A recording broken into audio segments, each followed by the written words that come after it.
Chad, I don't know if you guys have seen, but Arc Raiders is absolutely popping off. And yes, we're going to take a look at a roadmap that they just recently put up. But before we even do that, if you've seen the Steam chart numbers, it's continuing to climb. Arc Raiders right now currently at 293,000. So keep in mind, when the game first came out, which was on a Thursday, it was like in the 200s, lower 200s, right? But then it ended up peaking over 300,000 for the weekend, which is incredible. And it makes sense. But the point is like, you're not seeing like this huge dip off in the player base here. And I also think it's like the #1 selling game on Steam this month or something like that, or last month. Y'all correct me if I'm wrong on that. But the point is, this game has got a hell of a lineup of content rolling out to us. And you see it right here in the roadmap that they just posted the other day, actually. It says ongoing Arc Raiders 2025 roadmap. So ongoing new map conditions, new feats and trials, new cosmetics, quality of life updates, and more. And then in November, which we're in November now, Northline, new map, Stella Montes, community unlocked events, new arc.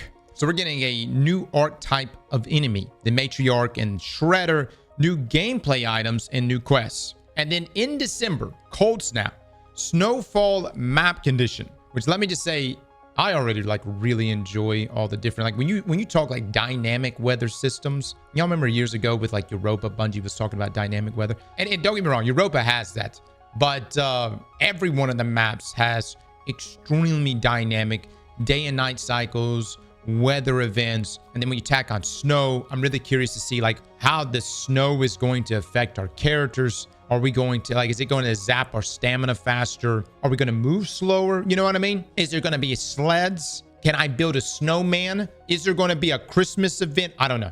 I would assume there's probably going to be a Christmas event, huh? Will there be blizzards? Oh, man. I mean, Ark obviously don't care. All right, Flickering Flames event. So is the Flickering Flames event, is that a holiday event? Have they said? Who knows? Okay, so Expedition departure window. Again, Expeditions, guys, we talked about it, but essentially it's like the prestige system here. New Raider deck and new quests. Let me just say, this is like really the first extraction shooter that I've been pulled in enough where I'm like, okay, I'm going to commit over the long haul. I'm going to see what, you know, what's the future is going to look here. And I'm making pretty positive gains every single day, even though there are moments where we lose everything. But we're in this weird system right now where you have some people saying that PvP should be more of the focus and that solo players are being too friendly. I don't know if y'all seen some of the tweets, but there was literally a tweet that put out, and it was from, I think, a player that had like a Tarkov background, but they were like, solo feels weird. Everyone is too friendly and the only threat is Arc. And everybody that I run into is actually trying to work together to extract. And I just want to know, what are your thoughts on that? I don't play Tarkov, but how does that play into the longevity here for Arc Raiders? I'm sorry, I'm not a bloodthirsty bastard. Lol, peace. Lore-wise is accurate gameplay. Actually, lore-wise it is. I mean, lore-wise, Arc is the most dangerous thing there. I gotta say, I have found myself almost, I wouldn't say angry, but, you know, almost disgusted.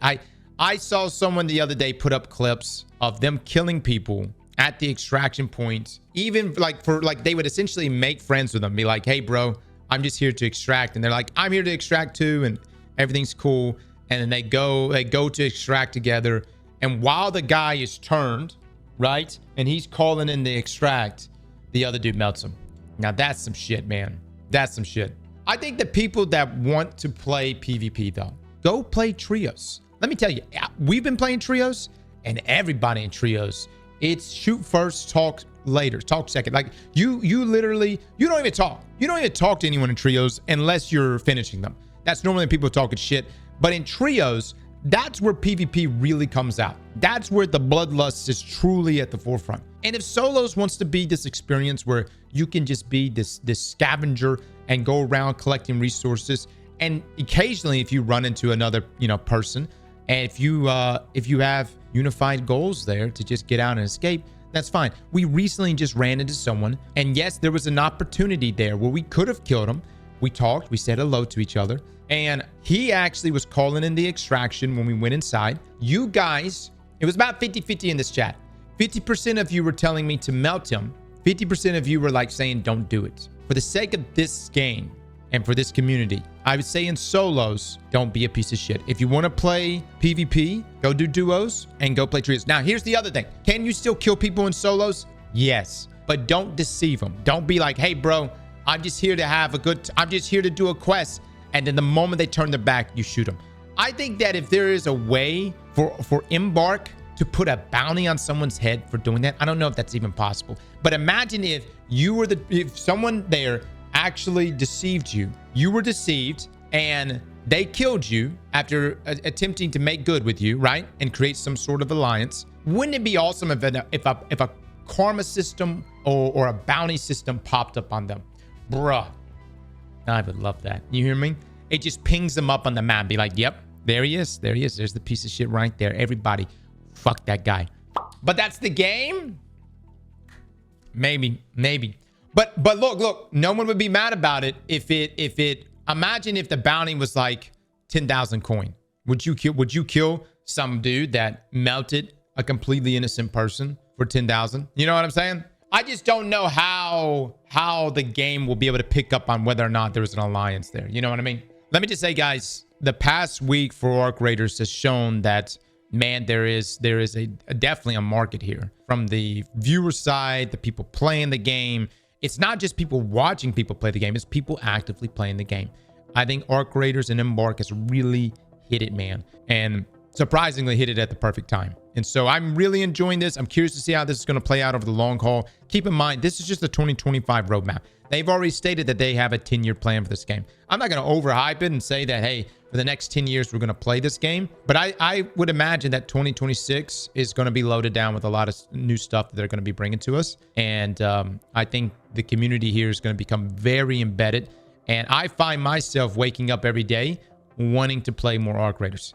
Matter of fact, we're about to go on a family vacation for the next 5 days. And it is going to be so painful not being here. Not that I don't miss you guys, but it's going to be painful that I won't be able to play Arc Raiders. I'll probably bring the laptop, but we won't be that good with it. But, you know, we'll probably just do some scavenging. I don't know what the reviews are, by the way, for everyone else. I would say that for me and Arc Raiders, it's pretty much lived up to the hype. I have seen people come out and say things like, I don't understand the hype. I think the gameplay feels terrible. I've seen people even in like the Destiny community say that, like, I don't understand why people are liking Arc Raiders. I feel like the gunplay is awful.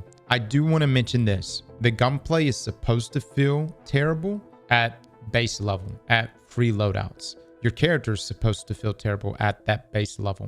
Things significantly improve as you get better weapons and as you level up. And so I just, all I can say to those folks is just get better stuff. I promise you the game gets a lot better, man. But then you lose it. Let me just say this about everybody that's like getting really hung up on the whole losing thing. This is what happens. You level up your benches so that you can craft things to go back in. So do you eventually lose things? Yes. But you will have upgraded, and again, I'm still getting upgrades here, but you will have upgraded things enough where even if you do lose things, you can go back in with it after you craft them if you have the materials. And there's this good loop of scavenging, getting materials, using those materials to upgrade benches, getting seeds, upgrading your rooster. It's good, man.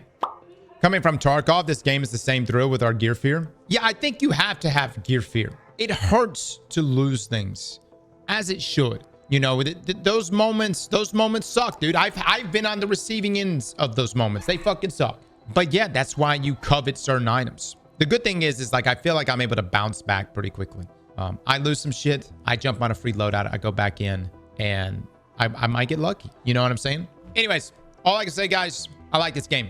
I think this is going to be an extraction shooter that I play a lot of. And I'll be hitting up all of the future events for it. And this is coming from somebody that doesn't have a deep extraction background. And I'm really curious to see Marathon. And I'm not saying that to slight Marathon in any kind of way. Marathon is going to be coming out sometimes in 2026. And if I was Bungie, I would honestly just have the entire Marathon portion of my studio sit down and play Arc Raiders and really just narrow down on what it is that makes Arc Raiders special. And in their own way, trying to transfer that into Marathon. Slap that like button like your mama told you right.